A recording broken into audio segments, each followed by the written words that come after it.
¿Por qué demonios, en un lugar como México, sobrevive una parte de nuestra cultura? Febrero de 2024. En el bullicio del Aeropuerto Internacional de la Ciudad de México, una luz fría y delgada, filtrada por el polvo en suspensión, se derramaba sobre el suelo de granito pulido. A través de los inmensos ventanales, más allá de las pistas de aterrizaje donde los aviones se movían con una lentitud perezosa, se extendía el vasto y brumoso valle. Lucas, un conservador de arquitectura recién llegado de Italia, contemplaba la escena en un silencio denso y cargado. Durante 30 años, su vida había sido un diálogo con el tiempo, una devoción a la restauración de los edificios históricos de Roma y Florencia. Era un hombre forjado en la creencia de que el verdadero valor de una estructura no residía en su belleza original, sino en las cicatrices, las manchas y las arrugas que el tiempo grababa en su piel de piedra y ladrillo. A su lado estaba su esposa, María. Maestra de arte, ella habitaba un mundo distinto al de Lucas. Para ella, el valor de las cosas no estaba en su preservación, sino en la emoción que despertaban. Su costumbre era capturar la vida en sus cuadernos de bocetos, ya fuera el gesto de un vendedor en un mercado o la curva de un arco barroco, y este viaje a México había sido su anhelo, un deseo de sumergirse en un torbellino de colores y formas nuevas. Eran dos mundos en órbita, el esposo que medía el universo con la lógica rigurosa de un artesano, y la esposa que lo abrazaba con la sensibilidad de una artista. Esta diferencia, como una falla tectónica bajo la superficie de su viaje, estaba a punto de provocar un terremoto. El malestar de Lucas había comenzado días antes, sembrado por una conversación casual con un colega en Roma. He oído algo increíble, Lucas. Dicen que en México han construido un pueblo entero que es una réplica de un burgo medieval de la Toscana. Un parque temático. El nombre era Val Quirico. La sola idea de que una nación extranjera imitara y comercializara la historia que él y sus antepasados habían construido con sangre, sudor y siglos, le provocaba una repulsión física. Lo auténtico, para Lucas, era un organismo vivo, nutrido por el lento goteo de las generaciones. Una imitación, por perfecta que fuera, no podía tener alma. Era una cáscara vacía, una mentira. Esa era su fe. Mientras el taxi se abría paso por el caótico tráfico de la Ciudad de México, el paisaje urbano se desplegaba ante sus ojos. Un ejército de rascacielos de cristal reflejaba la luz lechosa, una metrópolis futurista y anónima que le parecía tan artificial como el pueblo que le esperaba. Fue entonces cuando María, ajena a la tormenta en su interior, comenzó a hablar de sus planes con un entusiasmo contagioso. Primero Puebla, para ver sus iglesias cubiertas de talavera. Luego Oaxaca, he visto fotos de su zócalo, es una maravilla arquitectónica. Y después, podríamos ir a Tlaxcala. Tlaxcala, repitió Lucas, su voz plana. ¿El lugar de ese pueblo de imitación? María asintió, su sonrisa vaciló un instante. Sí, Val Quirico. Dicen que recrea un pueblo de nuestro país. ¿No te da curiosidad? Recrear, escupió la palabra como si fuera veneno. Eso no es recrear, María. Es un insulto cultural. Un sacrilegio. Esa noche, desde la ventana de su hotel en el centro histórico de Puebla, las luces de la ciudad parpadeaban como un firmamento artificial. Abajo, el zócalo bullía de vida, una sinfonía de organilleros, risas y el aroma a esquites y chiles asados. María, sentada a la mesa, llenaba su cuaderno de viaje con dibujos y notas, planeando rutas y visitas. Lucas, en cambio, cerró la guía turística con un gesto definitivo. En el fondo de su pecho, una fría determinación había echado raíces. Iremos a verlo, dijo, su voz resonando con una autoridad gélida. Quiero ver con mis propios ojos qué tan barata y vulgar es esa falsificación. El viaje a México apenas había comenzado, pero en el corazón de Lucas, un juicio ya estaba en marcha. Y él, por supuesto, era el único juez. La mañana en Puebla estaba envuelta en una luz dorada y silenciosa. El sol se derramaba sobre las cúpulas de la catedral, cubiertas de azulejos de talavera que brillaban como escamas de un dragón celestial. De pie en el zócalo, Lucas y María observaban la imponente fachada barroca. El aire estaba impregnado del repique lejano de las campanas y el murmullo de la ciudad que despertaba. Se sentía como si el tiempo se hubiera detenido. María contenía la respiración. Es como si un edificio de hace siglos estuviera vivo, respirando. Lucas frunció levemente el ceño ante sus palabras. Debía admitir que, aunque algunas partes de la fachada mostraban restauraciones recientes, el conjunto emanaba una pátina de antigüedad solemne. La técnica de los artesanos que habían labrado la cantera era exquisita, una maestría que podía sentir en sus propios huesos. Sin embargo, apretó los labios y desvió la mirada. Es un país con una historia monumental, concedió. Pero preservar es una cosa. Recrear de la nada es otra muy distinta. María sintió el frío en su voz y su sonrisa se desvaneció un poco. Pero el impulso es el mismo, ¿no? El deseo de no dejar que la belleza se pierda. Él no respondió. Su propio reflejo en el cristal de una ventana cercana le pareció distorsionado, como si el simple hecho de admitir una pizca de admiración fuera una traición a sus principios más sagrados. Más tarde, desde el atrio de la iglesia de Santo Domingo, contemplaron la capilla del Rosario, un deslumbrante despliegue de estuco dorado que parecía arder con una luz propia. El aire, denso con el aroma a cera e incienso, parecía disolver el cansancio del viaje. María se apoyó en una balaustrada, maravillada. ¿Cómo pudieron construir algo así en aquella época? Mira la filigrana del trabajo, cada detalle es una oración hecha de oro. Lucas, en silencio, rozó con la yema de los dedos un pilar de piedra. Sintió la textura porosa, el peso de los siglos en el frío de la cantera. Era un aliento distinto al de los edificios que él restauraba en Italia, un latido mestizo, una fusión de mundos. No está mal, murmuró. Al oírlo, María abrió los ojos de par en par. Era una rareza casi milagrosa que una palabra remotamente parecida a un elogio saliera de los labios de su esposo en un contexto como este. Pero él, de inmediato, desvió la mirada hacia un punto lejano, como si cerrara una puerta en su interior.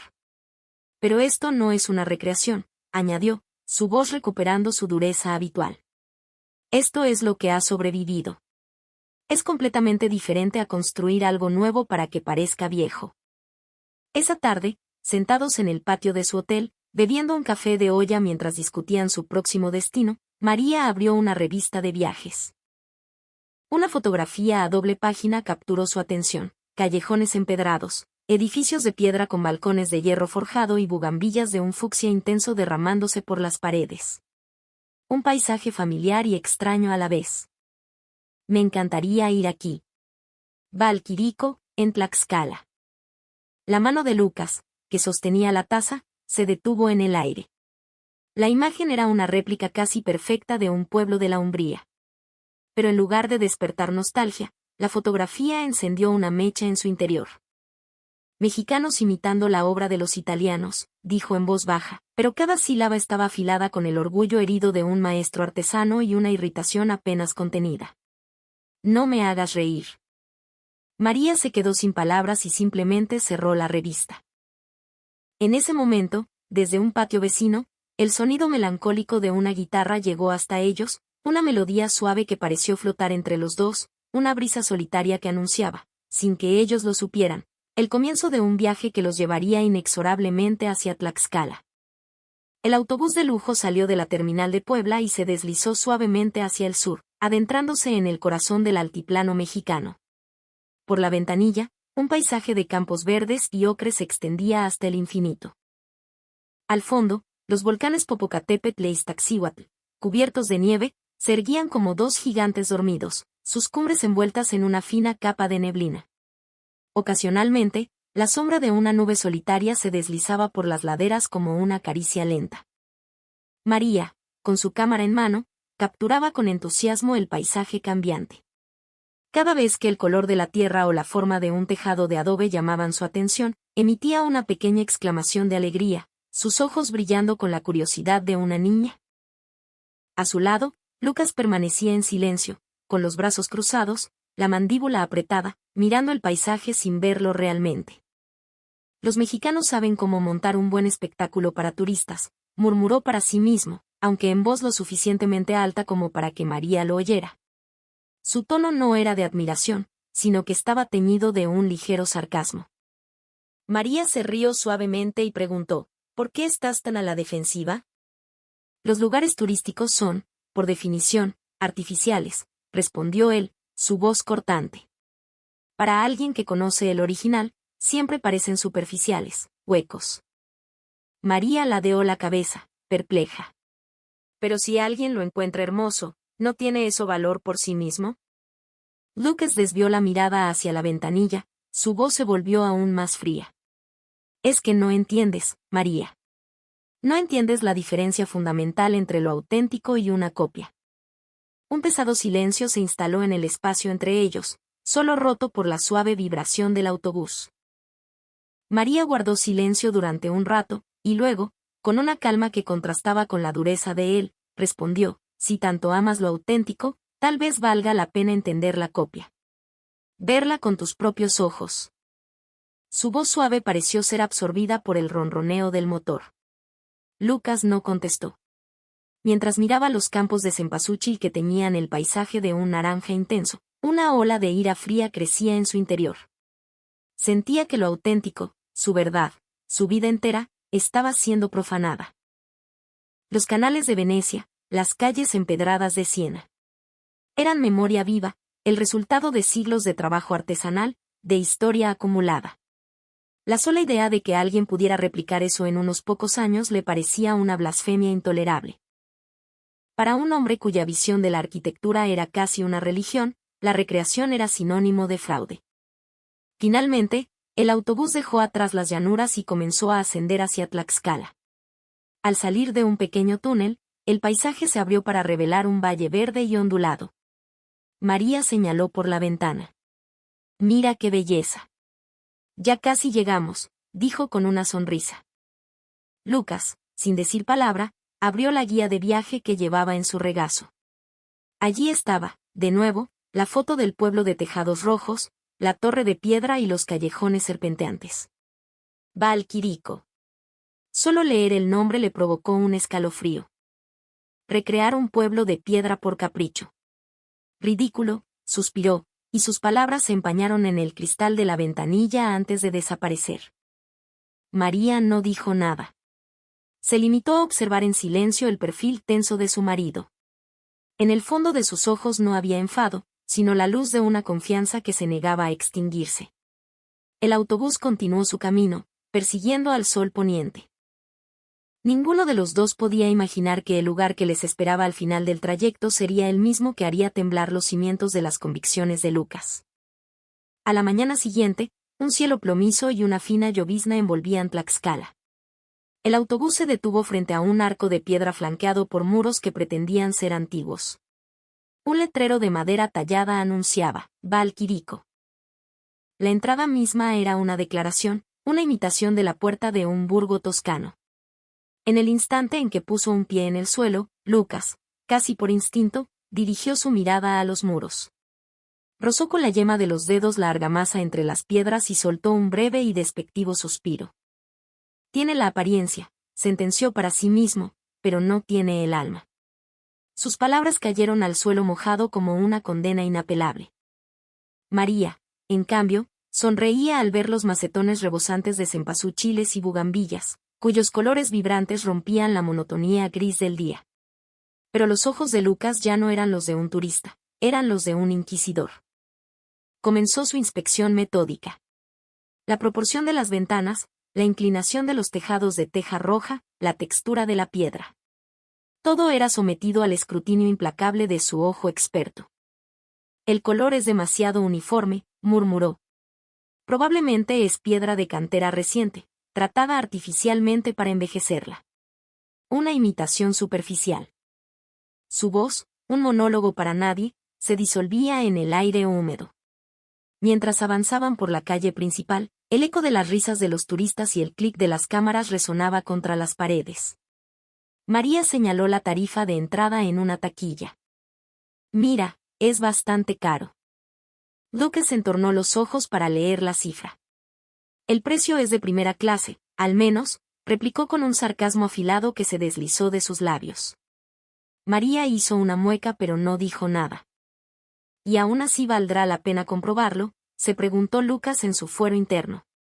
Al sacar la cartera para pagar, notó un leve temblor en sus manos. No era nerviosismo, sino algo parecido a la solemnidad de quien se prepara para una batalla. Sabía, con absoluta certeza, que miraría todo lo que viera a partir de ese momento con un ojo crítico y destructivo. Su orgullo de arquitecto ya había dictado el veredicto antes de comenzar el juicio. De camino a la entrada, Lucas sacó su teléfono. En la pantalla, el chat de grupo con sus colegas arquitectos de Italia. Escribió un mensaje corto y mordaz: estoy a punto de inspeccionar el Toscana Land mexicano. La respuesta fue casi inmediata, de su viejo amigo Giovanni. Ja. Queremos un informe completo. Y fotos. Esto promete ser material para unas buenas risas. Lucas esbozó una sonrisa desprovista de alegría y se colgó la cámara al cuello. Por supuesto, pensó. Les daré un festín de fotos. Le mostraré al mundo lo ridículo que es todo esto. Al llegar a la puerta de entrada, bajo un arco que rezaba Benvenuti a Valquirico, se detuvo un instante. Unos empleados vestidos con atuendos vagamente medievales recibían a los visitantes con sonrisas ensayadas. María se volvió hacia él. Vamos, le animó. Lucas asintió secamente y entregó los boletos. En su mente, repetía un mantra, una declaración de principios: la imitación no es arte. Y la copia no es un homenaje. Hoy no había venido como un turista. Había venido como un juez, dispuesto a sentenciar este lugar. Sus pasos eran pesados, pero, en cierto modo, llenos de una extraña y arrogante certidumbre. Nada más cruzar la puerta, un mar de colores vibrantes los recibió. Cientos de cempasúchiles, con sus pétalos de un naranja intenso, llenaban los jardines. Rojo, amarillo, morado, era una explosión de vida que parecía desafiar el cielo gris. María se detuvo, encantada, y levantó su cámara. La mirada de Lucas, sin embargo, permaneció gélida mientras observaba la escena. Un batiburrillo de colores, sentenció en voz baja. La disposición es de aficionado. Demasiado perfecta, demasiado artificial. Su voz sonaba cansada, como si el mero hecho de presenciarlo lo agotara. María se dio la vuelta. Pero es precioso, Lucas. Solo mirarlo te alegra el corazón. Él no respondió. Su mirada estaba fija en los bordes de los jardines. La simetría de los colores, el espaciado perfecto entre cada planta, todo chocaba con su creencia de que la verdadera belleza reside en la imperfecta naturalidad de las cosas. Avanzaron por una callejuela cuyo suelo estaba cubierto de adoquines que brillaban con la humedad. Lucas se detuvo, se agachó y pasó la palma de la mano por la superficie. Nuevos, diagnosticó con frialdad. No tienen el más mínimo peso de la historia. Su voz tenía un eco de algo parecido a la tristeza. Cada uno de los adoquines de las plazas de su tierra natal llevaba grabadas las huellas de la vida, el desgaste de millones de zapatos, las esquinas rotas, las manchas de lluvia de siglos. Eran testigos del tiempo. Pero lo que tenía ante él era una superficie pulida, una limpieza artificial como la de un cristal. En el fondo de su corazón, algo crujió suavemente. Lucas, no tienes que mirarlo todo con ojos tan severos, dijo María, su voz teñida de un ligero cansancio. ¿Acaso disfrutar de un lugar no es también una forma de preservarlo? La pregunta lo tomó por sorpresa. La preservación no consiste en sentir, replicó bruscamente. Consiste en verificar. En demostrar. Ni él mismo supo por qué dijo aquello. Fue una reacción defensiva, una muralla de palabras para proteger su frágil fortaleza.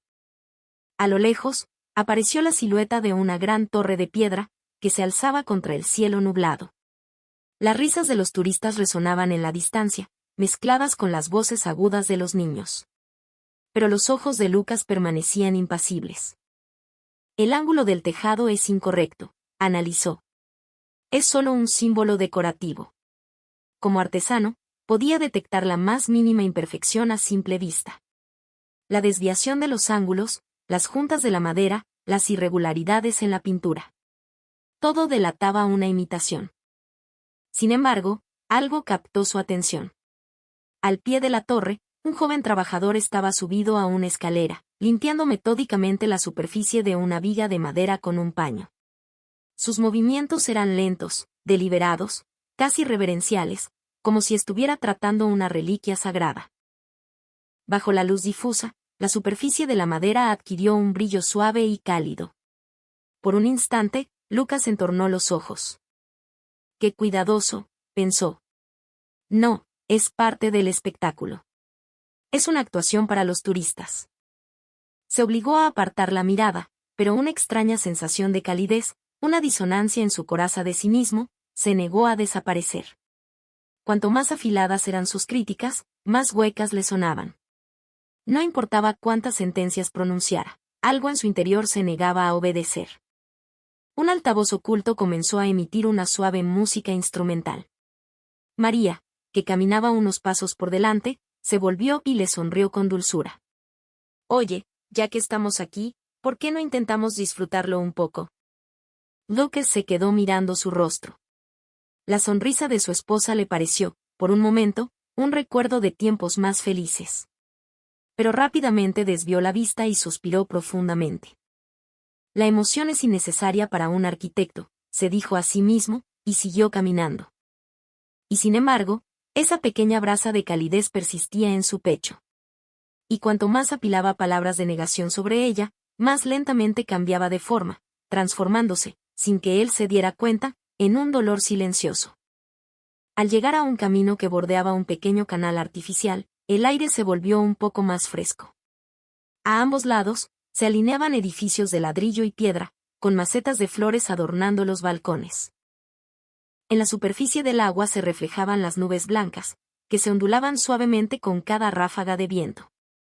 María se detuvo, fascinada, y preparó su cámara. Mira, es como estar de verdad en Umbría. Lucas no reaccionó a sus palabras. En silencio, se acercó a una de las paredes de ladrillo. En el momento en que posó la palma de la mano sobre ella, una extraña sensación le recorrió el brazo. Una textura áspera, arenosa. La rugosidad de las partículas bajo sus dedos le trajo un recuerdo lejano, una familiaridad que no esperaba encontrar allí. Esta textura. ¿Qué es?, murmuró, su voz saliendo sin que él se diera cuenta. Presionó ligeramente con los dedos y sintió una respuesta seca, polvorienta, como si los ladrillos respiraran. Esto no era una réplica sintética. Lo sintió en sus huesos. En una esquina del muro, vio una pequeña placa de metal. Con letra cuidada, ponía: los ladrillos y tejas utilizados en esta sección son materiales recuperados de haciendas y casonas de los siglos XVIII y XIX de la región. Cada pieza ha sido restaurada y reutilizada para preservar una parte de la historia de México. Los ojos de Lucas se abrieron de par en par. Volvió a pasar los dedos por la pared, esta vez con una atención renovada. Los bordes ligeramente desportillados, las variaciones de color debidas a cocciones desiguales. Nada de eso tenía la uniformidad de una producción industrial. Eran materiales que habían sido expuestos a los elementos durante siglos, colocados por manos de otros tiempos, y ahora, traídos de vuelta a la vida en este lugar. En su superficie, las huellas de los artesanos del pasado eran innegables. Materiales que habían viajado en el tiempo. Dentro de él, algo se resquebrajó silenciosamente. ¿Era posible que este pueblo de imitación estuviera sostenido por memorias auténticas? Imposible, susurró, negando con la cabeza. Dobló la esquina del edificio para examinar otra pared. El color y la textura eran idénticos. Las diferencias en la cocción, la irregularidad en la argamasa entre los ladrillos. Esa misma imperfección, que antes había despreciado, ahora le parecía inquietantemente real. Un poco más adelante, vio una pequeña compuerta de madera en el canal. La combinación de la madera maciza y los herrajes de metal forjado contenía el agua con una dignidad silenciosa. Se acercó, atraído como por un imán. Estudió la estructura, siguió las líneas con la mirada, palpó los ángulos de las juntas. Este es un mecanismo del siglo XVII. Su voz tembló. Es una técnica que ya casi no se utiliza. El ángulo del pivote, el ensamblaje de las vigas, la disposición de los herrajes. Es una reproducción exacta del diseño de la época. María se acercó por detrás y le puso una mano en el hombro. Es asombroso, Lucas. La historia de nuestro país está viva aquí. Él no contestó. Su mirada estaba fija en el reflejo de la luz sobre el agua. Le pareció oír como sus propias convicciones, tan sólidas hasta hacía unos minutos, comenzaban a desmoronarse. Es una coincidencia, se dijo, sacudiendo la cabeza. Seguramente se equivocaron con los planos.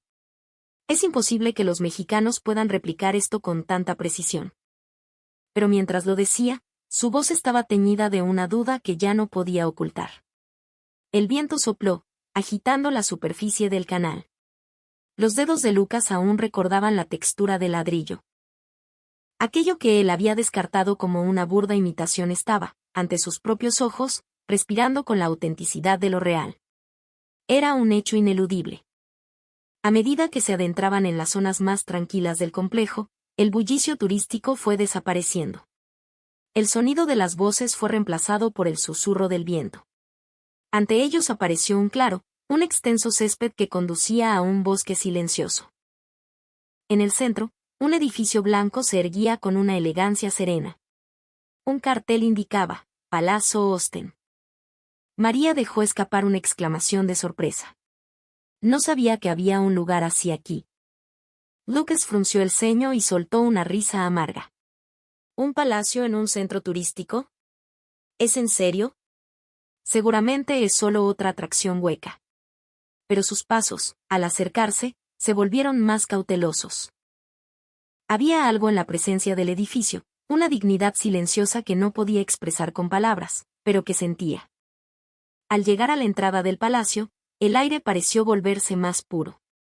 Las paredes blancas, las ventanas simétricas y las líneas limpias del tejado recibían la luz invernal con una suavidad inesperada. Un empleado en la entrada les dio la bienvenida y, con voz pausada, comenzó a explicarles la historia del edificio. Este palacio es una réplica autorizada del que se encuentra en la región de la Toscana.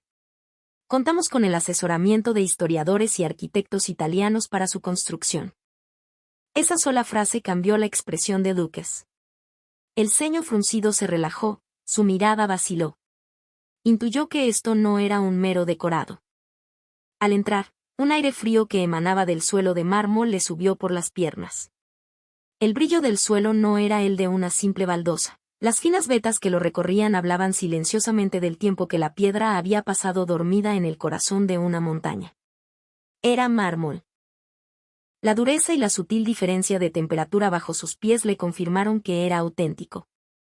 Del techo colgaba un candelabro de cristal que llenaba el espacio con un brillo transparente y puro. Los prismas del cristal de Murano proyectaban finas líneas de luz sobre las molduras de las paredes. Las proporciones de la decoración, la altura de las pilastras, la curvatura de los arcos. Cada medida le decía a su memoria corporal que todo era correcto. Agarró suavemente la barandilla de una escalera. La textura de la madera pulida se sintió sólida y familiar en la palma de su mano. El ancho del biselado, el grosor del barniz, el ajuste perfecto de las juntas. Esto no era el trabajo de un simple carpintero moderno. Era la precisión de los planos ejecutada con la maestría de un artesano que respetaba las viejas usanzas. ¿Cómo? ¿Cómo es posible llegar a este nivel de detalle?, susurró. Su voz ya no era de negación, sino de pura estupefacción. Al final del pasillo, en una pequeña sala, colgaba un cuadro. Un paisaje. Un cielo pálido, nubes bajas, una hilera de casas junto a un canal. Pero una de las pinturas hizo que la mirada de Lucas quedara clavada. La suave curva de ese canal, la forma de la barandilla de un puente, el color de la luz del atardecer. Lo recordaba. Era un pequeño puente que cruzaba de niño en bicicleta de vuelta del colegio. El olor a musgo húmedo que subía de los adoquines, el sonido lejano de un molino. La descripción junto al cuadro indicaba el nombre de un pequeño pueblo cerca de El Aquila, en los Abruzos.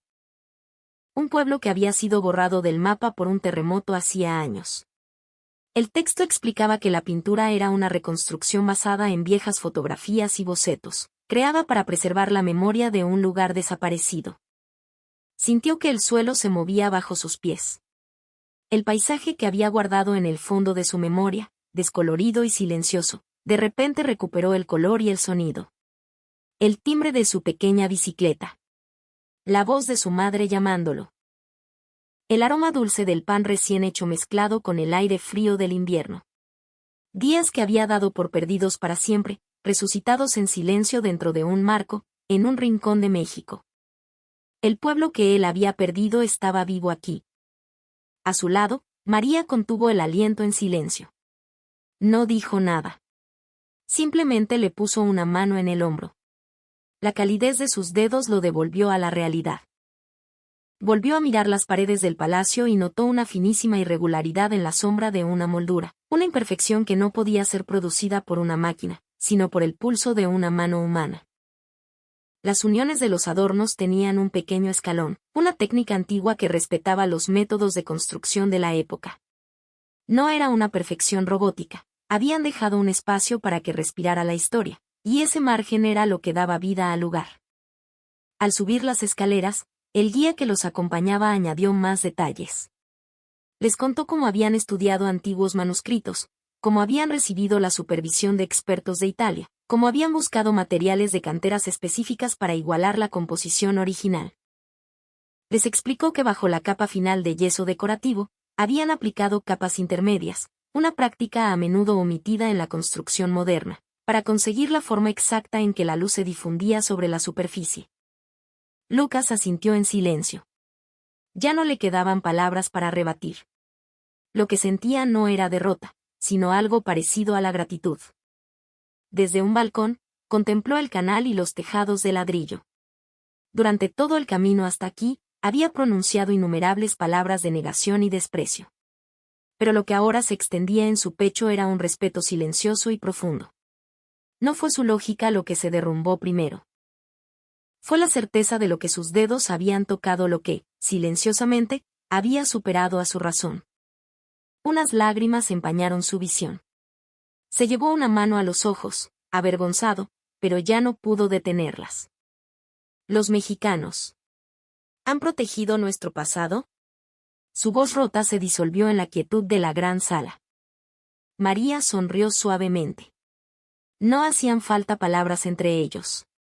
Al levantar la vista, las luces del cristal de Murano temblaban en el techo. Y en ese temblor, Lucas vio el fluir de un largo río de tiempo. Vio como algo que se había perdido en su lejana tierra estaba siendo entregado al futuro por las manos de otra nación. Esto no era un escenario de imitación. Era un puente de memoria. Lucas respiró hondo y volvió a pisar el mármol, esta vez con una reverencia consciente.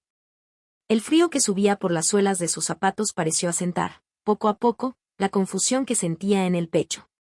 Y en su corazón, en silencio, susurró una pequeña palabra: gracias. Después de salir del palacio, Lucas y María volvieron a pasear por el complejo.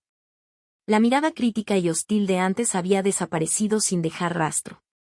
Ahora sus pasos eran lentos, se detenía a menudo para contemplar un edificio, respirando hondo como si quisiera absorber cada detalle. En la esquina de una plaza, un joven limpiaba los adoquines con una mopa. Sus movimientos eran tranquilos, metódicos, casi como un ritual. Lucas, impulsivamente, se acercó y le preguntó: ¿siente orgullo de trabajar aquí? El joven levantó la vista, un poco sorprendido, pero enseguida le dedicó una sonrisa amable. Sí, señor. La mayor alegría es ver que la gente que nos visita se va contenta. Lo que queremos transmitir no es solo un pueblo italiano, sino el amor por cuidar la cultura. Aquellas palabras golpearon a Lucas en el pecho con una calidez inesperada. El amor por cuidar la cultura. Eran las mismas palabras que él, en su propio país, había empezado a olvidar, ahogado en la burocracia y el cinismo. Un poco más lejos, en un jardín, una mujer mayor cuidaba con esmero unas macetas de geranios. María se acercó a hablar con ella, y la mujer, dejando sus herramientas, le sonrió. Plantamos miles de flores cada temporada. Es mucho trabajo, pero cuando ves las sonrisas de la gente, todo el esfuerzo vale la pena. Los pétalos rojos se mecían con la brisa, brillando bajo el sol. Lucas observó la escena y pensó: esta gente no está trabajando. Está protegiendo. La palabra orgullo resonó en su interior, esta vez con un significado completamente nuevo. El orgullo no residía en la exactitud de la forma, sino en la intención del corazón. Un significado que había olvidado y que ahora encontraba en las manos de la gente de México. Cerca de la salida, el mismo empleado que los había guiado en el palacio se les acercó de nuevo. Por cierto, dijo con un brillo de complicidad en los ojos, hay una historia interesante que quizá les guste oír. Su voz tenía un tono de orgullo, casi de confidencia. Durante la construcción de esta plaza, nos dimos cuenta de que la junta entre los adoquines era 2 milímetros más ancha que en los planos originales de Siena. El supervisor italiano dijo que no tenía importancia. Que nadie lo notaría. Pero los albañiles mexicanos insistieron en levantar todo el pavimento y volver a colocarlo. Lo hicieron todo de nuevo. Por 2 milímetros. Lucas contuvo el aliento. 2 milímetros. Una diferencia prácticamente invisible para el ojo humano.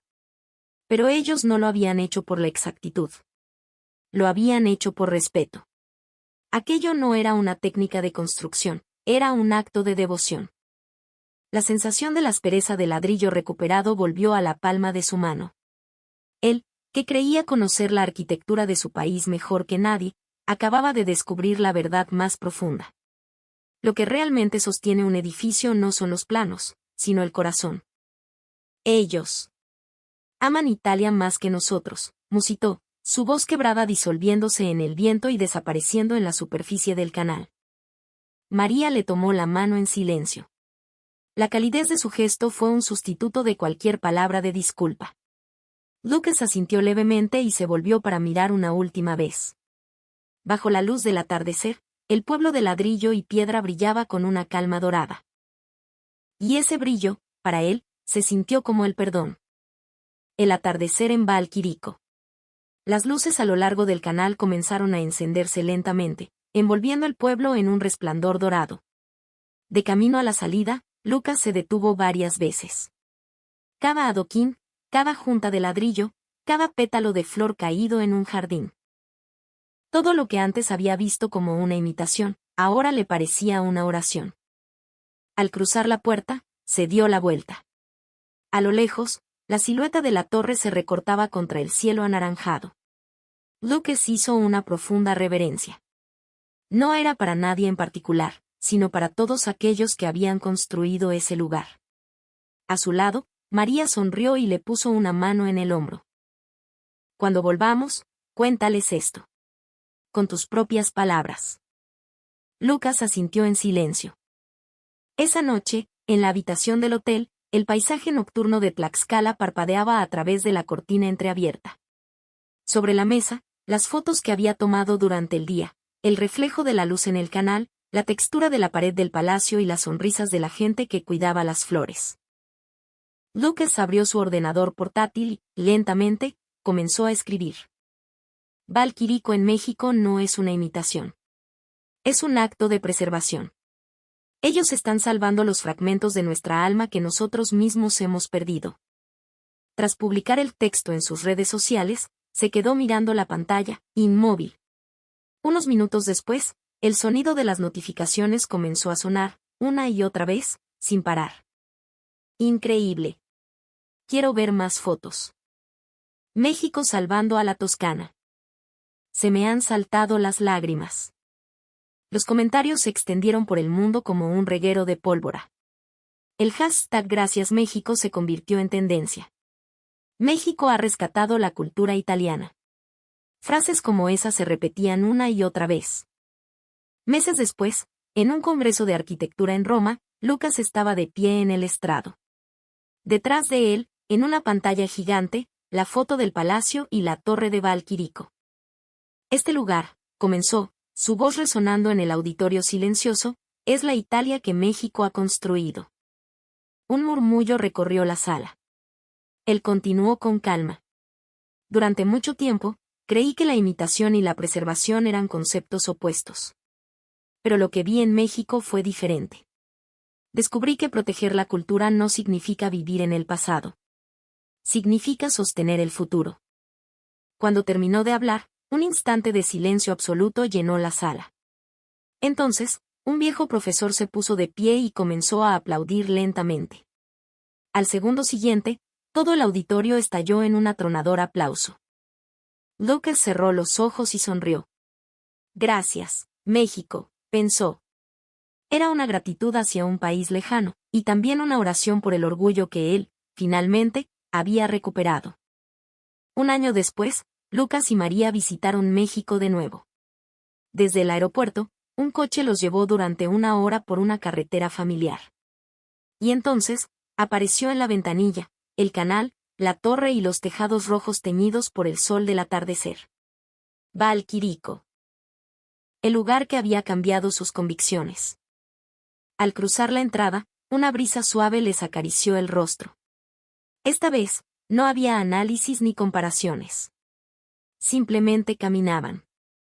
Los adoquines bajo sus pies aún conservaban un ligero calor del día. Las paredes de ladrillo, bañadas por la luz del oeste, adquirían un tono dorado. La luz parecía disolver la frontera entre el pasado y el presente. Se sentaron en un banco junto al canal. El viento soplaba suavemente entre los dos. Pareces otra persona, comparado con el de la última vez, dijo María con voz tranquila. Lucas sonrió, un poco avergonzado. Quizá México me curó. El sol, a punto de ocultarse, teñía de oro la torre de piedra. A lo lejos, sonó la melodía de una guitarra, y pareció como si todo el pueblo respirara a un ritmo lento y apacible. María apoyó suavemente la cabeza en el hombro de su marido. Estoy segura de que este lugar también está feliz de tenerte de vuelta. Lucas asintió y cerró los ojos en silencio. El corazón que aquel día había llegado endurecido por la crítica y el orgullo, ahora estaba en calma.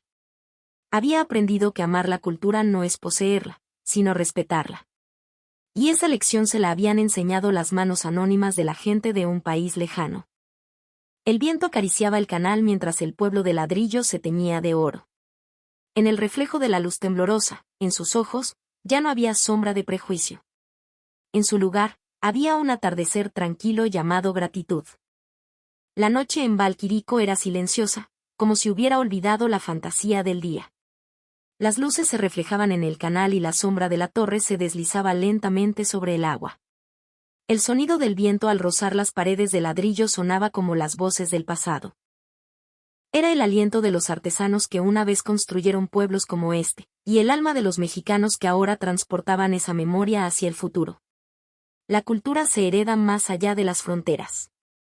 Lo que México había protegido no eran edificios, sino recuerdos. No era una proeza técnica ni un espectáculo turístico. Era el acto de mantener viva una llama llamada respeto, que habita en el corazón humano. De vuelta en casa, Lucas a menudo recordaba la pared blanca del palacio, la textura áspera de la compuerta del canal, y la palabra orgullo en boca de un empleado anónimo.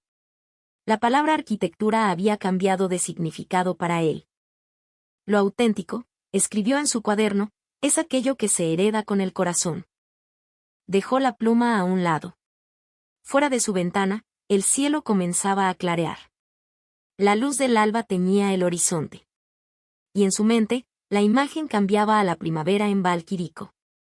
Los cempasúchiles meciéndose con el viento, una familia paseando junto al canal, turistas haciendo fotos. Todos ellos, sin saberlo, herederos de una memoria. La cultura no es una forma, es un sentimiento. Y es un puente hacia el futuro. ¿Por qué sobrevive en México?, se había preguntado. En aquel momento, mi rabia no me dejaba ver. Ahora lo entiendo. Porque allí había manos dispuestas a protegerla. ¿Hay en tu ciudad un paisaje que se está desvaneciendo? Si deseas conservarlo, hay algo que puedes hacer ahora.